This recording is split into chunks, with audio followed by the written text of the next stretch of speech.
नमस्कार साथियों, SR medical academy का ऑनलाइन प्लेटफॉर्म का आपका स्वागत है। नॉलेज बूस्टर सीरीज के नेक्स्ट पार्ट के अंदर बात करेंगे एक और बेहतरीन टॉपिक के बारे में जो कि कम्युनिटी हेल्थ से रिलेटेड है। तो साथियों, इस वीडियो के अंदर बात करेंगे हम डिजीज प्रिवेंशन के बारे में। डिजीज प्रिवेंशन टॉपिक स्टार्ट करने से पहले साथियों एक बात आपसे कहूंगा कि इस सीरीज के अंदर जैसे 15 मिनट वीडियो बनाने का मकसद हमारा इतना सा है साथियों, ताकि आपका रिवीजन बेस्ट हो सके, आपका रिवीजन स्ट्रॉन्ग हो सके। साथियों तैयारी हर कोई करता है, हर कोई कोशिश करता है कि उसकी तैयारी बेस्ट हो, लेकिन तैयारी के साथ साथ रिवीजन बहुत बड़ा इंपॉर्टेंट रोल प्ले करता है। साथियों एग्जाम में कई बार कुछ पोर्शन स्किप होने की वजह से, कुछ पोर्शन छूट जाने की वजह से, कुछ मिस्टेक की वजह से कई बार उसका खामियाजा भुगतना पड़ता है। साथियों इस वीडियो को अपने साथियों के साथ शेयर करें जो कि जॉब कर रहे हैं या फिर को तैयारी कर रहे हैं, जो कि अभी कॉलेज स्टूडेंट है, कॉलेज में पढ़ाई कर रहे हैं। अपने साथियों को शेयर करें ताकि साथियों हर कोई इसका फायदा उठा सके। साथियों हमारा टॉपिक स्टार्ट करते हैं डिजीज प्रिवेंशन यानी कि बचाव।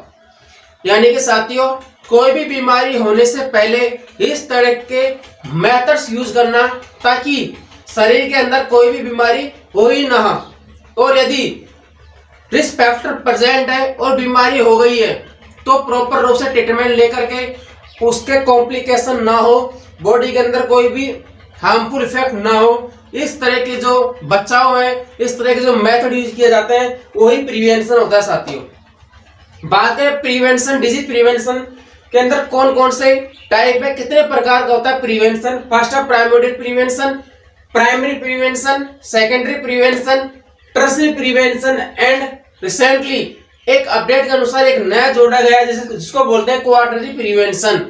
सबसे पहले हम समझेंगे प्राइमोडियल प्रिवेंशन। मैं आपसे वादा करता हूं इस वीडियो के अंदर आपके सारे डाउट्स क्लियर हो जाएंगे साथियों, इसलिए इस वीडियो को प्रॉपर रूप से देखें, कोई पार्ट स्किप ना करें। तो साथियों बात करें प्राइमोडियल प्रिवेंशन की। प्राइमोडियल प्रिवेंशन के अंदर कोई भी रिस्क फैक्टर एब्सेंट होता है, यानी कि मैं बात बोलूं कि प्राइमोडियल प्रिवेंशन के अंदर रिस्क फैक्टर प्रेजेंट ही नहीं होता। फॉर एग्जांपल रूप में साथियों एक पर्सन है जिसका नाम है रामू। अब रामू साथियों यह चाहता है कि उसकी जिंदगी के अंदर या उसकी बॉडी के अंदर कोई भी डिजीज ना हो, यानी कि कोई रिस्क फैक्टर आए ही ना, रिस्क फैक्टर से सामना ही ना हो, ताकि कोई बीमारी होने के चांसेस हो। तो रामू क्या करेगा कि रामू प्रॉपर रूप से एजुकेशन के साथ में क्या करेगा, प्रॉपर न्यूट्रिशन लेगा या जिम वगैरह ज्वाइन कर रहा है, मॉर्निंग वॉक कर रहा है, योगा कर रहा है, ताकि इसके क्या रामू को शौकीन है, खाना खाने का शौकीन है। और यदि साथियों ज्यादा फैट डिपॉजिट अगर बॉडी के अंदर होगी तो चर्बी का चांसेस हो सकते हैं, और चर्बी होगी तो ओबेसिटी की वजह से हार्ट इफेक्ट हो सकता है और बहुत सारी बीमारियां हो सकती हैं। तो रामू पहले से ही क्या कर रहा है, अवेयर हो रहा है, यानी कि उसकी जिंदगी में कोई भी रिस्क फैक्टर ना आए उससे पहले ही बचाव कर रहा है ताकि उसको कोई डिजीज ना हो। तो इस तरह का जो बचाव है, इस तरह का जो प्रिवेंशन है ना, ये प्रिवेंशन कहलाता है प्राइमोडियल प्रिवेंशन। अब इसके अंदर साथियों मोड ऑफ इंटरवेंशन की बात करें तो दो चीजें होती हैं, हेल्थ एजुकेशन। हेल्थ एजुकेशन के अंदर एक तो individual education and mass media education. Ramu का एक दोस्त है जिसका नाम है श्याम, जो कि सीएचओ है।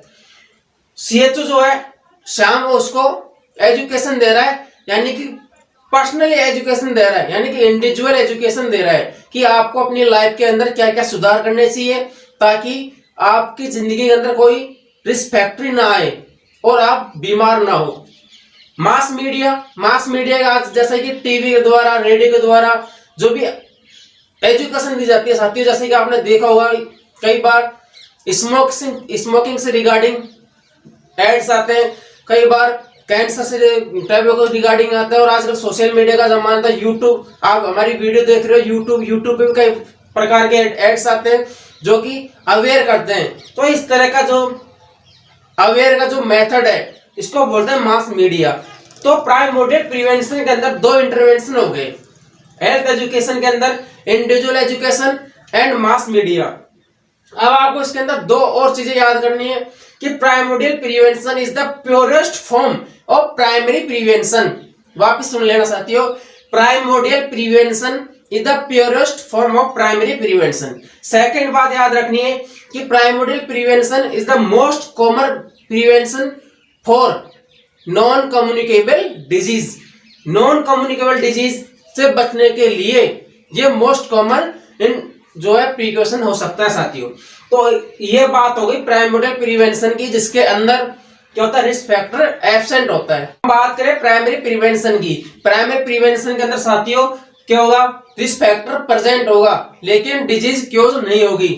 कहने का मतलब रिस्क फैक्टर तो प्रेजेंट होगा लेकिन वो बीमारी क्योज नहीं की है उसने।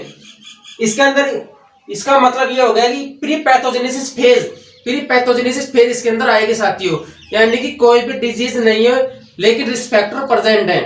तो बात करें इसके अंदर जैसे कि रामू है साथियों, हमने एग्जांपल रूप में समझा था। रामू क्या कर रहा है, स्मोकिंग कर रहा है। ये मान के चलो रामू स्मोकिंग कर रहा है। अब रामू स्मोकिंग कर रहा है तो रिस्क फैक्टर क्या प्रेजेंट है, तो रामू क्या करेगा, स्मोकिंग को अवॉइड करेगा ताकि सीओपीडी डिजीज ना हो, कोई भी रेस्पिरेटरी डिजीज ना हो, टीबी ना हो। तो रामू क्या कर रहा है, इसको अवॉइड कर रहा है या इसको स्टॉप कर रहा है। तो इस तरह का जो बचाव है वो बचाव कहलाएगा प्राइमरी प्रिवेंशन। अब इसके अंदर मोड ऑफ इंटरवेंशन की बात करें, मोड ऑफ इंटरवेंशन की दो चीजें हो गई साथियों, health promotion and specific protection. सबसे पहले समझिए health promotion. Health promotion means health को प्रमोट करना।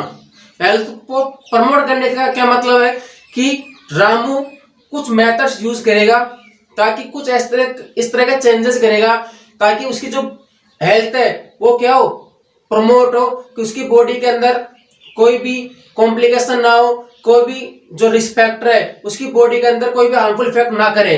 तो कुछ तरह का बदलाव करेगा, जैसे कि सबसे पहला है nutrition intervention, health education and life style modification, behavioural changes. Ramu proper रूप से बैलेंस डाइट लेगा जो बॉडी के लिए इंपॉर्टेंट है, जैसे कि फैट प्रॉपर रूप से लेना, प्रोटीन, विटामिन एंड मिनरल्स, हर तरह का जो न्यूट्रिशन, एक बैलेंस डाइट, एक हेल्दी पर्सन के लिए जो बैलेंस डाइट आवश्यक है उस तरह का न्यूट्रिशन प्रॉपर रूप से अगर रामू लेगा तो इसका मतलब उसकी हेल्थ क्या होगी, प्रमोट होगी। सेकंड चीज है हेल्थ एजुकेशन। हेल्थ एजुकेशन एक इंपॉर्टेंट रोल प्ले करती है कि हेल्थ को प्रमोट करने के अंदर।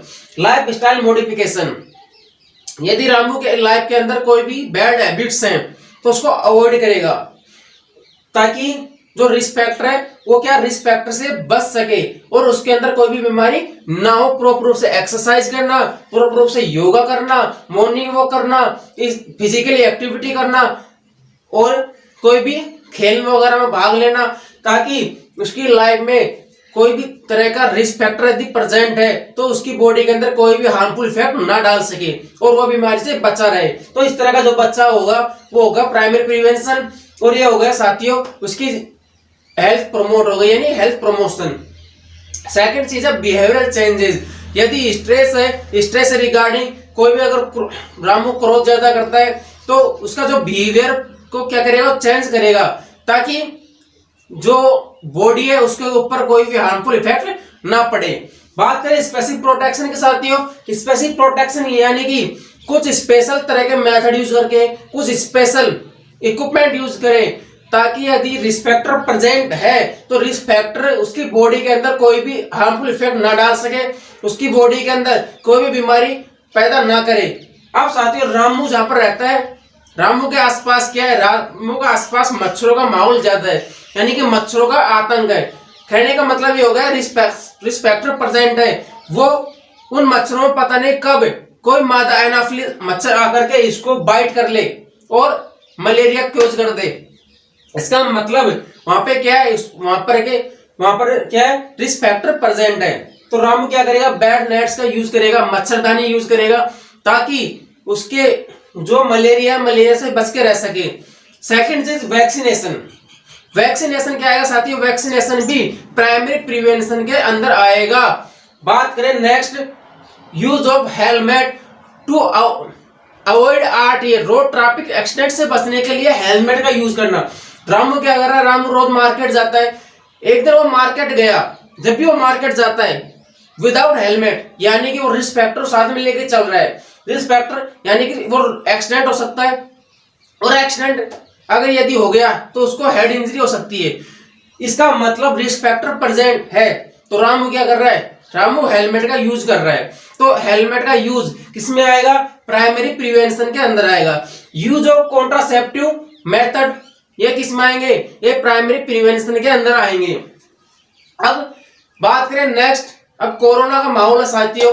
कोरोना के माहौल के अंदर आपने 3 वर्ड सुने होंगे, कीमोप्रोफाइलैक्सिस आपने जरूर सुना होगा, एक क्वारंटाइन सुना होगा और एक आइसोलेशन सुना होगा। अब तीनों को समझने की कोशिश करेंगे कि तीनों को किस किस कैटेगरी के अंदर हम रखेंगे। सबसे पहले बात करें कीमोप्रोफाइलैक्सिस, यानी कि किसी फैमिली में 5 सदस्य हैं और 5 सदस्यों में एक जो सदस्य है, एक जो मेंबर है वो कोरोना पॉजिटिव पाया गया, यानी कि अब उसको आइसोलेशन की जरूरत है और ट्रीटमेंट की जरूरत है। इसका मतलब वो तो हो जाएगा सेकेंडरी प्रिवेंशन के अंदर कि उसका ट्रीटमेंट चलेगा, ठीक है। और जो बच्चे 4 सदस्य हैं जो सस्पेक्टेड हैं लेकिन उनके अंदर बीमारी नहीं है, सस्पेक्टेड है तो उनको कुछ मेडिसिन दी जाएगी, इसको हम बोलेंगे कीमोप्रोफाइलैक्सिस, यानी कि कुछ मेडिसिन दी जाएंगे, सस्पेक्टेड है। इसका मतलब रिस्क फैक्टर तो प्रेजेंट है लेकिन बीमारी अभी क्योज नहीं हुई है, तो इसका मतलब कीमोप्रोफाइलैक्सिस किसमें आएगा, कीमोप्रोफाइलैक्सिस प्राइमरी प्रिवेंशन के अंदर आएगा। अब साथियों बात करें क्वारंटाइन की। देखिए क्वारंटाइन क्या है, क्वारंटाइन हेल्दी पर्सन को किया जाता है और आइसोलेट किया जाता है एक इन्फेक्टेड पर्सन को। क्वारंटाइन आएगा साथियों प्राइमरी प्रिवेंशन के अंदर। क्वारंटाइन एंड आइसोलेशन कई बार कंफ्यूजन हो जाता है, तो ये बात मान के चलिए साथियों, 100 बात की एक बात बोलूं आपको कि क्वारंटाइन के अंदर हेल्दी पर्सन को क्या किया जाता है, आइसोलेट किया जाता है, हेल्दी पर्सन को अलग किया जाता है ताकि वह दूसरे पर्सन के अंदर बीमारी ना फैला सके। यानी कि क्या सस्पेक्टेड है, रिस्क फैक्टर प्रेजेंट है लेकिन बीमारी नहीं हुई है। इसका मतलब क्वारंटाइन क्या हो गया, क्वारंटाइन प्राइमरी प्रिवेंशन हो गया। बात करें नेक्स्ट सेकेंडरी प्रिवेंशन की। अब भैया एक चीज आप बताइए, प्राइमरी प्रिवेंशन के अंदर तो रिस्क फैक्टर प्रेजेंट है, अब लेकिन सेकेंडरी बात करें सेकेंडरी प्रिवेंशन की, इसके अंदर भी रिस्क फैक्टर प्रेजेंट है लेकिन बीमारी क्योज हो गई, यानी कि क्या पैथोजेनेसिस फेज।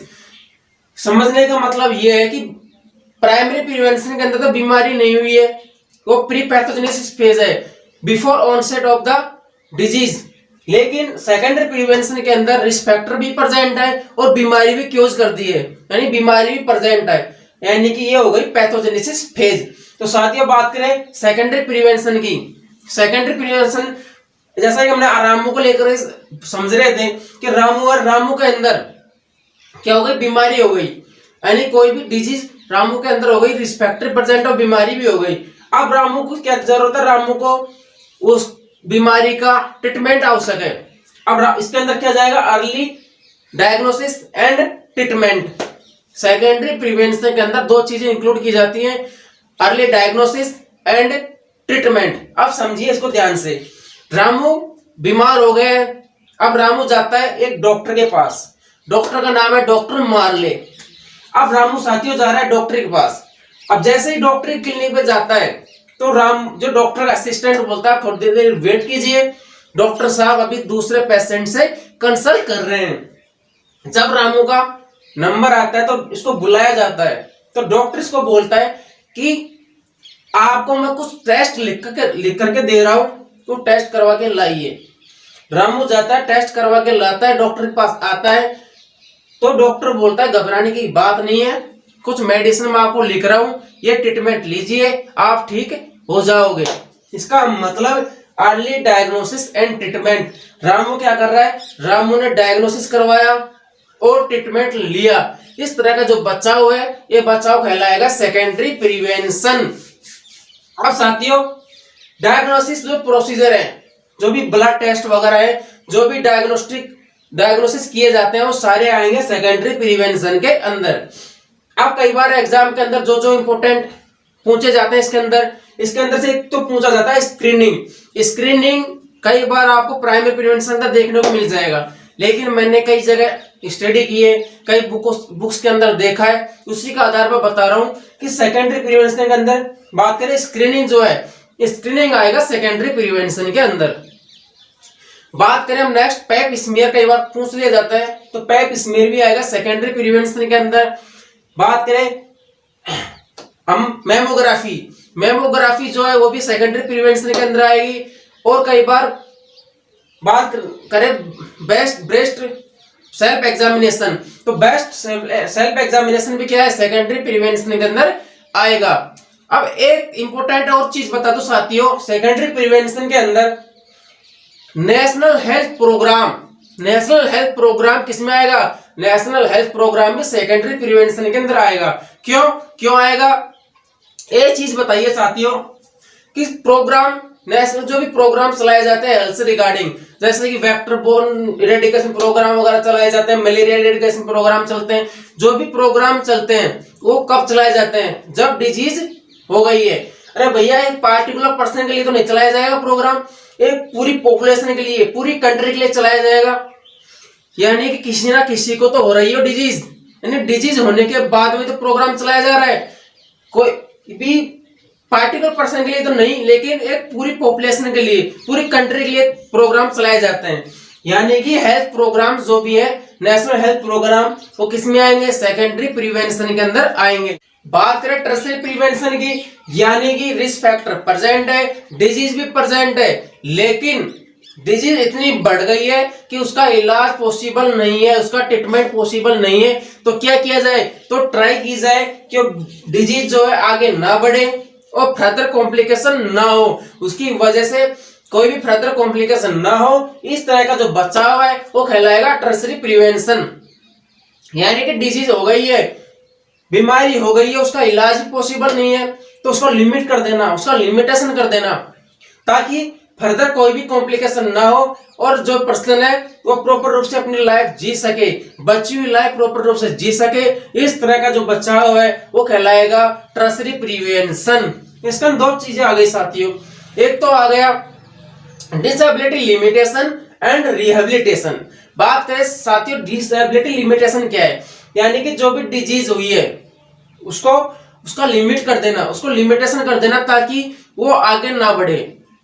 फॉर एग्जाम्पल रूप में पोलियो के अंदर क्या होता है, पोलियो के अंदर डिसेबिलिटी होने के चांसेस रहते हैं, या कोई पर्सन है जिसका एम्पुटेशन हुआ है, एम्पुटेशन होने के बाद में उसको रिहेबिलिटेशन करना जरूरी है। यानी कि इस तरह की डिजीज जो कि उसको नुकसान कर रही है और आगे कोई फर्दर उसका कॉम्प्लिकेशन ना हो, उसको एक जगह पर लिमिट कर देना, तो क्या हो गया डिसेबिलिटी लिमिटेशन। एंड रिहेबिलिटेशन दो तरह से हो सकता है, physical rehabilitation and occupational rehabilitation. यानी कि कोई पर्सन है जिसका एम्पुटेशन हो गया पोलियो की वजह से या कोई एक्सीडेंट की वजह से, तो उसको क्या करेंगे, आर्टिफिशियल फुट प्रोवाइड करेंगे ताकि वो चलने फिरने में उसको आसानी रहे, ठीक है, और वो अपनी लाइफ प्रॉपर रूप से जी सके। और इस तरह का उसको कोई ट्रेनिंग देना ताकि और लाइफ अपनी लाइफ जो है कमा के और अपनी लाइफ को प्रॉपर रूप से जी सके। तो इस तरह का ऑक्यूपेशनल भी उसको क्या हो गया, ऑक्यूपेशनल रिहेबिलिटेशन दिया। तो इस तरह का दो physical rehabilitation and occupational rehabilitation. तो ये साथियों बात हो गई टर्शियरी प्रिवेंशन की, जिसके अंदर डिजीज और लिमिट की जाती है कि वो आगे ना बढ़े, एक जगह उसको लिमिट कर देना, फर्दर कॉम्प्लिकेशन ना हो। जैसे कर्वेचर यूज करते हैं, आर्टिफिशियल फुट, आर्टिफिशियल लिम्ब, ये सब किस में आएंगे, सब टर्शियरी प्रिवेंशन के अंदर आएंगे। और पर्सन को एक ट्रेनिंग देना कि वो अपना काम आसानी से कर सके, ऑक्यूपेशनल ट्रेनिंग देना ताकि वो अपना जीवन यापन कर सके, बची हुई जिंदगी आसानी से जी सके। इस तरह का प्रिवेंशन कहलाएगा टर्शियरी प्रिवेंशन। अब बात कर लेते हैं लास्ट जो अपडेट नया जोड़ा गया है, नया कंसेप्ट जोड़ा गया है, क्वार्टरली प्रिवेंशन। समझिए साथियों क्वार्टरली प्रिवेंशन क्या होता है। कई बार क्या होता है, कुछ डॉक्टर्स मेडिकल साइंस के अंदर क्या होता है, कई बार unnecessary practice and unnecessary medicine इनको यूज किया जाता है। अर्थात अननेसेसरी प्रैक्टिस, अननेसेसरी मेडिसिन को यूज ना करना ही कहलाएगा क्वार्टरली प्रिवेंशन। यानी किसी पर्सन को कोई भी दवाई की जरूरत नहीं है, फिर भी डॉक्टर दवाइयां लिख रहा है, इसका मतलब ऐसा ना करें, ठीक है, तो उसी को हम बोलेंगे क्वार्टरली प्रिवेंशन। यानी कि बिना काम की, बिना जरूरत दवाइयां ना दे, ठीक है, बिन कोई मतलब का अननेसेसरी प्रैक्टिस करना वो ना करे। इस तरह का प्रिवेंशन कहलाएगा क्वार्टरली प्रिवेंशन। इस टॉपिक के अंदर हमने बात करी प्रिवेंशन के बारे में, जो कि हमने पढ़ा primordial prevention, primary prevention, secondary prevention, tertiary prevention and finally quarterly prevention. I hope आपको समझ में आया होगा, आसानी से समझ में आया होगा। मैंने अपनी तरफ से बहुत अच्छी कोशिश की साथियों आपको समझाने की, और आपसे निवेदन करूंगा इस वीडियो को अपने साथियों के साथ शेयर करें, अपने दोस्तों के साथ शेयर करें। जो साथी कॉलेज लाइफ के अंदर है, पढ़ रहे हैं, उनको शेयर करें ताकि उनको भी इसका फायदा मिले और आपको आपका रिवीजन बेस्ट हो। साथियों यही निवेदन करूंगा कि अपने साथ शेयर जरूर करें। धन्यवाद।